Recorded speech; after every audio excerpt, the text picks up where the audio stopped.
as the original trailer to Pony Island. So let's check really quickly to make sure this thing. This is why you need two screens. Yes, there we go. We should have visuals as well. All right. So anyway, I'm doing this the second time. The reason I'm showing Pony Island is because it was a game jam game. I believe from Ludum Dare, and that relates to today's topic or conversation, I should say, that I'm trying to have with all these different groups, which is basically play it forward, play others unpolished, game jam games. Jam game jam. Great. Anyway, so I do these kind of things kind of live. I should have already fixed this before I broadcast again, but again, I'm doing this at 4:42 a.m. trying to not wake up my baby. Let's continue with the topic. So before we talk about play it forward in game jams, we should really talk about style. How style is a bit of a problem. So I want to look at a couple things related to style. And why is this a problem? Because a lot of people think there's one style when there are many styles. I know that sounds ridiculous. Case in point, is this art? Is this style? It's PvP online. And as you look at this, each panel, there's a lot of anatomy, a lot of stuff going on. Scott Kurtz has spent more than 20 years. You don't see that here. 20 years developing this style. 20 years. Oh my gosh. And then we take a look at the next comic. And this guy has made a lot of money. Both comics are very successful, but this is XKCD. You look at those stick figures. He's been drawing the same consistent stick figures for more than 20 years. He hasn't improved his style much. So, I mean, his writing's great, but what does that mean? You know, what does that mean? So as we talk about style, the way I consider these things is that you can spend 20 years studying anatomy, studying art, making something like this, and you spend 20 years making something like this. PvP has been a very successful comic. Kurtz has made a lot of money from it, but this guy's also made apparently millions of dollars from this comic. Again, you can argue distribution. There's other factors that we don't see behind the scenes, but not bad, right? Not bad for a guy who draws stick figure comics. So we continue with this idea of style. We have Clint right here, which I hope I said his name right. There's a lot of people that have taken art appreciation classes, and they can tell you all sorts of things why this is an incredible painting, and the different things it could bring up related to society, feminism, whatever you want to bring up is related to this piece. And the thing about it is that, I was studying anatomy. I saw this and I said it because I was studying anatomy. Her neck is broken. Her neck is. When I saw this first, when I was studying art. But again, most people don't study art. They see this painting and they don't see a broken neck. They also say, why are you saying her neck is broken? And then anyway. Let's compare this to another modern take, and you see this is a Star Wars version of the same painting. I might have a bias towards Star Wars and say the one on the right's a lot better, but it's also because the anatomy has been more paid attention to. Again, by Rabbit Tooth, you can find his work on DeviantArt. Want to give a shout out because I'm using this image. So anyway, you look at these two, and both of them are art. Both of them are I think, successful pieces. You can argue in favor of one or the other, but that's opinion. That's not so much one sucks. It's just the fact that some people may say the classic is more important and Star Wars sucks, and vice versa. Some people like me could say I love the Star Wars one more than I love the Clint one. It's just really a matter of opinion. Other things taking effect, the uncanny valley, as this is brought up a lot, and doesn't look human at all. We have a tendency to place faces or anthropomorphize. So right there, we can see that there's stick figures with no faces. We can place any religion, race, gender. I mean, the I hate you could be a girl. It doesn't have to be male. Some people might read it as male. Who knows? But when you have this much type of detail, and I love this work as well, we have different body shapes. We have different, genders. I would say different ethnicities. It's really the artist who has to do all that work to convey that meaning towards the audience. When that artist instead could do something more simple and let the audience do that work, put in their own biases, their own preferences to what the characters or who the characters really are. That's just something about the Uncanny Valley related to style. So as I click through these things, the reason why is in response to this image right here. which there's been a lot of talk in one of the indie game dev communities about which one's better or which one, because the artists actually ask for critique on this, and it just really depends. I like the old version because it is more atomically correct, but I don't like the character. She seems too pretty to me. I think the new version's a lot better because there's a lot more character and emphasis. I've seen that body shape before on women. I've drawn it, but it is not 100% atomically correct. But again, unless you've taken art classes or study anatomy, you really can't spot it. Again, that's the point I'm trying to make related to this. Where's another one? No, it's not here. Is it here? No, it's Global Game Jam. Is it here? No, it's more Global Game Jam. Is it here? Oh, no, that's the original one. Gosh dang it. I wanted to talk about another one, but I guess I lost it amongst all the things. I do these things live to save time. There's another one related to something that's cartoony versus real. I'll have to find it maybe later. I'll bring it. I guess this will cover that too, related to art style. The other thing is that, let's see. Moving down the list. What is Play It Forward? So I posted this on multiple communities, which was a bad thing, I know. So it was deleted on some, which I understand. But some people wondered why the heck I was bringing up a movie called Pay It Forward. Well, the Pay It Forward movie is this idea, great movie if you see it, but it was this idea that this one kid goes around and he does a favor for 3 people and they pay it forward. So interestingly enough, people love this movie so much they try to take this concept and make it into real life. This is an image from Family Animal Medicine talking about Pay It Forward. This is another one from a teacher, Margaret Borland. I hope I said her name right. Which I love the little hearts. And basically, as an educator, she's tried to implement Pay It Forward, doing a favor from one person, and then doing 3 favors for others, and then 3 people. Those people do 3 more favors, and it basically grows exponentially. All right, more people do favors eventually. So ideally, I would like that at least starting for the Global Game Jam games, all these people did a lot of work that developers would just play 3 other people's games just to play them for the fact that they were made, the fact that they should be played just because they exist. I know that sounds crazy, but this is not necessarily for entertainment value, but for the more social and human aspect of participating in something that was put out there into the world as a part of a conversation, right? Just that social, humanistic thing that we do to communicate is that these are forms of communication that people should play it forward. That's the idea to all this. Now, the thing about this is that number one is to note that these games suck. That's a problem. I'm not saying that all the games suck, but these games in general suck. And I'm going to address that. Why do these games suck in general? These are not AAA games. Okay, that's the problem. Let me check to make sure this is recorded. This is why I'm redoing this, because I worked really hard on... Well, I didn't really work hard, but they're visuals. And I want to make sure... Yeah, we're getting visuals, right? Okay, I hope so. Because I can't see the playback on YouTube right away. So anyway, like this thing I'm doing on YouTube, where I'm not a AAA YouTuber by far, probably never will be at this rate. These games are not AAA. So I put pony lasers from Pony Island to show that these are, going to be retro styled. These are going to probably be unfinished, unpolished games. And there is the what's that class called? Art appreciation lesson here. The art appreciation lesson is these are not AAA. These are not polished, not finished games. And that's okay. And they should still be played. In fact, one person, it's funny.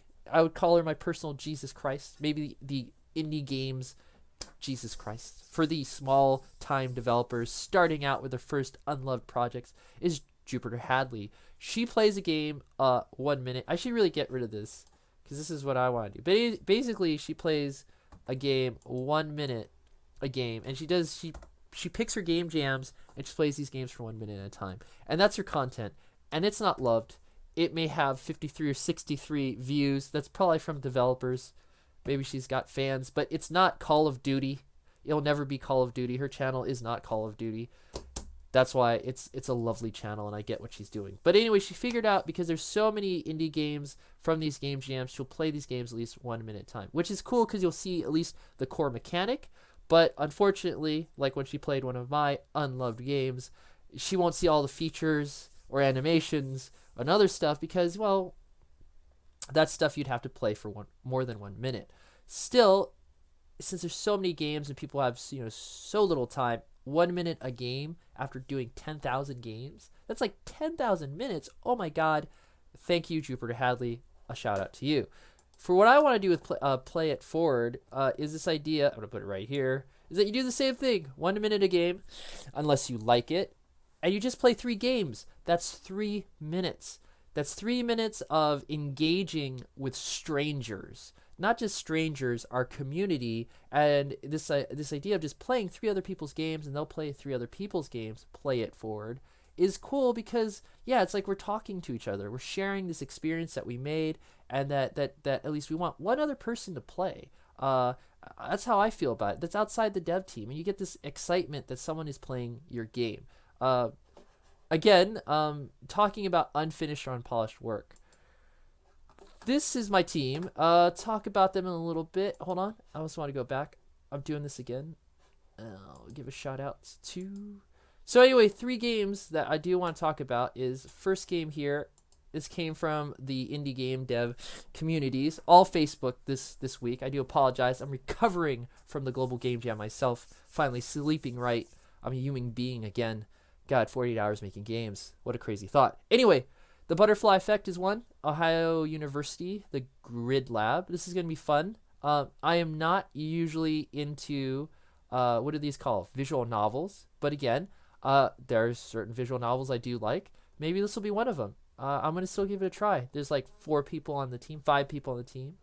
I hope I say her name right. Julie Baudet. I believe she was on the indie game community, and that's who contacted me first. So I'm going to give her a try. Next one is Gabe Wave. I hope I said that right. This is really cool. I like this. This is a style that I really like. I love this style. It's like, I call it pig art. I don't know if I'm using the term right. Basically, it's simplified pixels in 3D. The trailer was great. Again, found him on here. Breakfast Squad Studio. Gonna give them a shout out. Zeta thinks that this is a great concept, so we're gonna see what she or he, sorry, I don't know, what they do with this whole concept of playing 3 games. Let's see what happens. And yeah, I just want to kind of bring that up. Oh, there was another thing too. The very, very bottom. Here we go. Fernando. Brazil. A lot of friends, a lot of students from Brazil. He's got this thing where he's going to release on Newgrounds, Game Jolt, and Itch.io. And I want to bring that up. We're going to do the same thing with our game. We're polishing it. I'll show you my team again. And, as we're polishing it, we really want to get it out there for other people to play. Not just game developers or people in the Global Game Jam, but the world, right?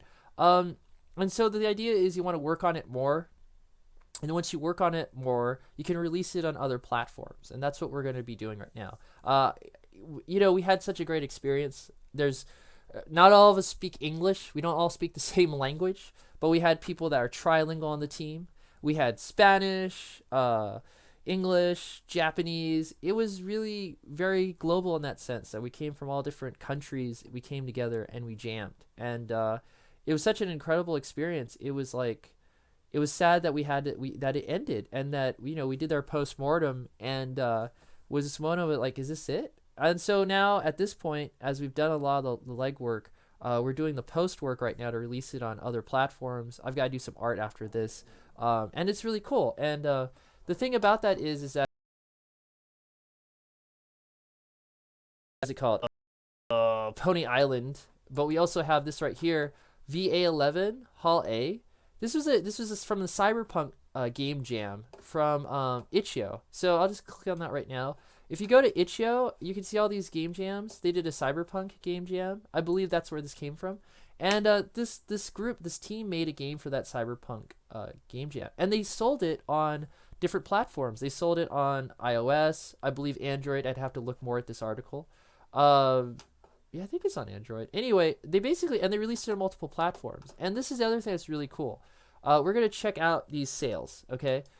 Because that's what I do at the end of these. I try to show that these games that may be unloved actually do make it out, and some people actually buy them. So look at right here. This game right here at $14 or $15 sold over 100,000 units. That is a game jam game, right?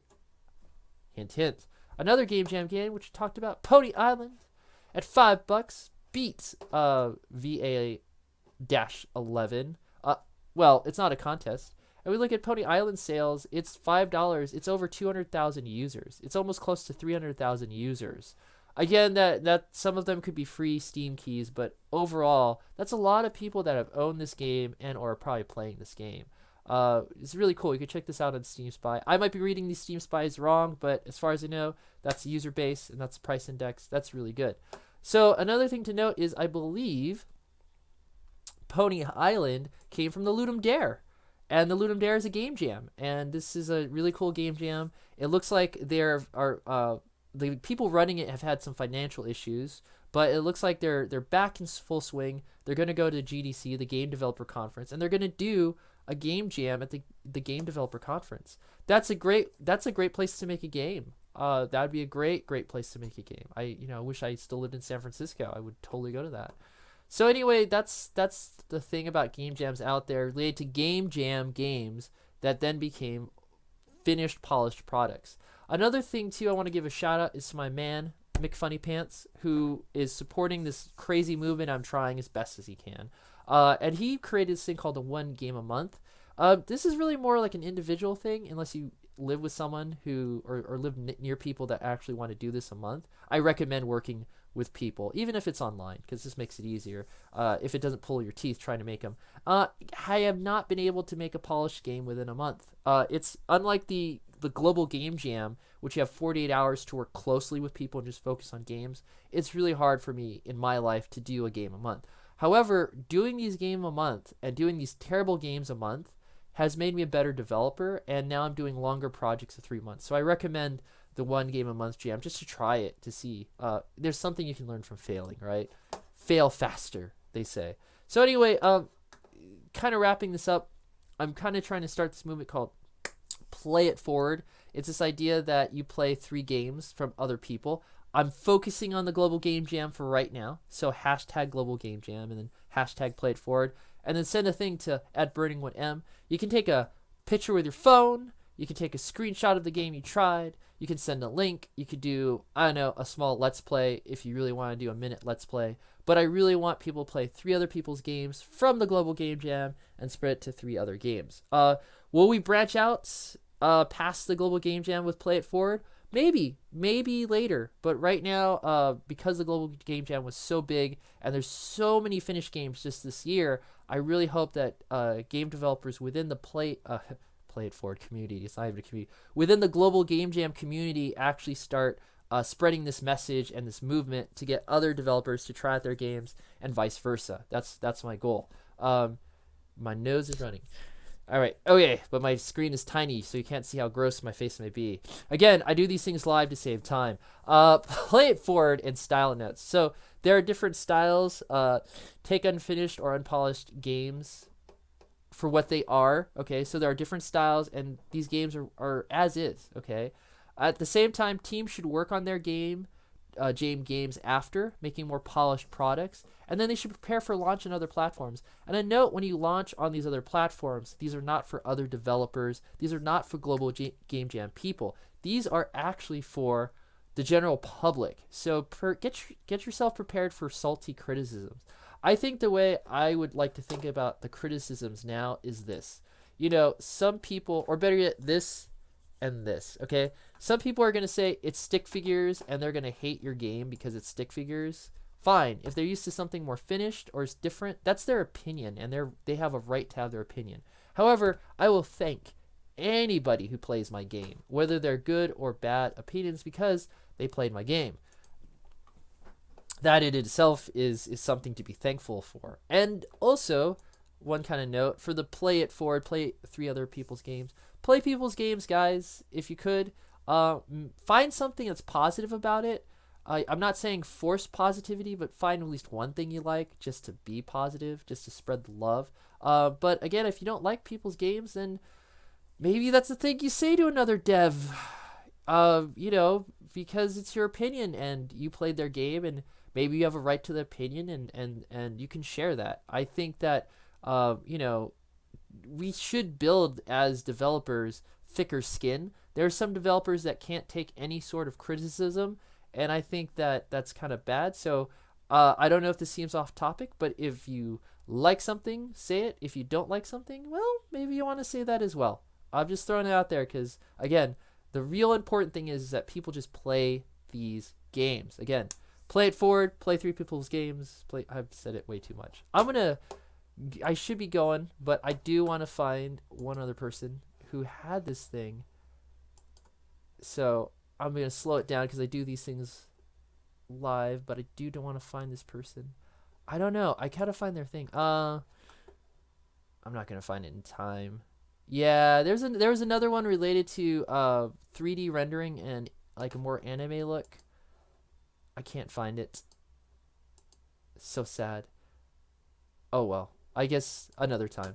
All right, so guys, I'm gonna get going, saying my thing that I usually say, which is simple. If you're going to die, you might as well go out and game dev. Unless you want to do something else with your life. All right, with much love. Peace out.